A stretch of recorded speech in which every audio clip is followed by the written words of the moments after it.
Hello, my name is Andrew Harding, and in honor of Queen Elizabeth II, I want to read you an extract from an upcoming story of mine in the second book of Jimmy Emmett's stories called The Knowledge. And this story is called A Pair of Spectacles. You'll understand why in a moment. It's just a short extract. We waited patiently and quietly, the sense of occasion overwhelming our usual cheerful banter. We heard the entourage at a distance. Then Her Majesty entered the lounge. We all stiffened with expectation. She was wearing a pink dress and was carrying a purple handbag. To me, she looked both prettier and smaller than I imagined her to be.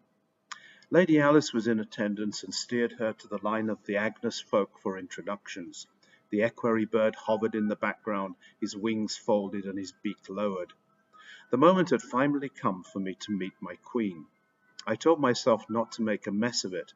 I was terrified she would engage me in conversation, convinced that my tongue would be either stuck to my mouth like glue or would gabble inconsequentially.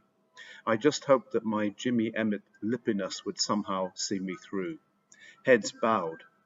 And this is Rosie Wells, who is Australian, ma'am. Oh, really? I love Australia. The Queen's voice tinkled like a small bell. And how long have you been here? And so on down the line. How very nice. I'm sure that is much appreciated. Yes, it ought to be better known, I agree. Oh, you are Sikh, I see. After several rather short conversations, she got to me. And who are you? My name is Emmett, Your Majesty. James Emmett, but unlike James Bond, I'm usually called Jimmy. The Queen's head nodded quizzically to one side as she laughed. I see, and tell me, are you at school? Yes, ma'am, I go to the Bishop Herbert School. It's a boys' school, ma'am.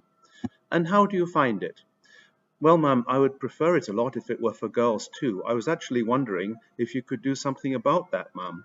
The Queen seemed quite amused.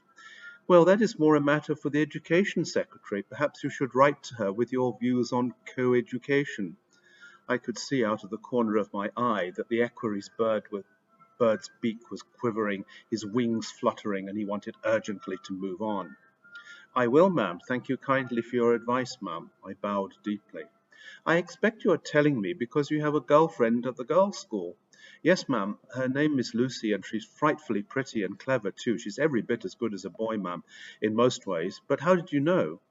The equerry bird frowned intensely in my direction. The Queen was clearly a bit taken aback. I had forgotten that you don't ask the Queen questions, she asks you, as the equerry bird had told us. Well, I find, she replied, ignoring the breach of etiquette and adopting a confidential tone, that people take positions that are sort of in their interest to take, don't you? But you've raised a most interesting point. Really, ma'am? I gulped. Ouch, another breach of etiquette. You don't doubt what the Queen says. You can't get into an argument with your sovereign. Not, that is, if you want to keep your head.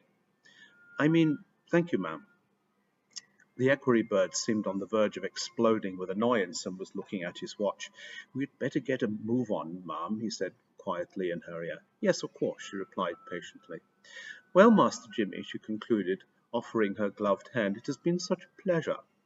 Likewise, ma'am. I was unsure what to do with her hand. I took it and bent it over to give it a light kiss. The equerry bird appeared scandalized. As she turned away, the Queen was smiling broadly. Was my gallantry inappropriate? After all, Sir Walter Raleigh had placed his coat over a puddle for her. Oh no, that was Elizabeth I 400 years ago. A most amusing and interesting boy, I heard her say to the equerry bird. Yes, indeed, ma'am, he replied between gritted teeth, looking back at me with a face of thunder. He clearly meant no such thing. It was about 2 hours later that I was leaving the Agnes to meet Lucy at Lyon's Cafe. As I was descending the steps, who should be flying towards me but the equerry bird, arms flapping like wings and beak opening and shutting as if he were out of breath. It was clear that something was terribly wrong, and he appeared to be in a panic. It's a disaster, boy, he squawked as he reached the bottom of the steps at the same time as me. She's only gone and left her bloody reading spectacles behind.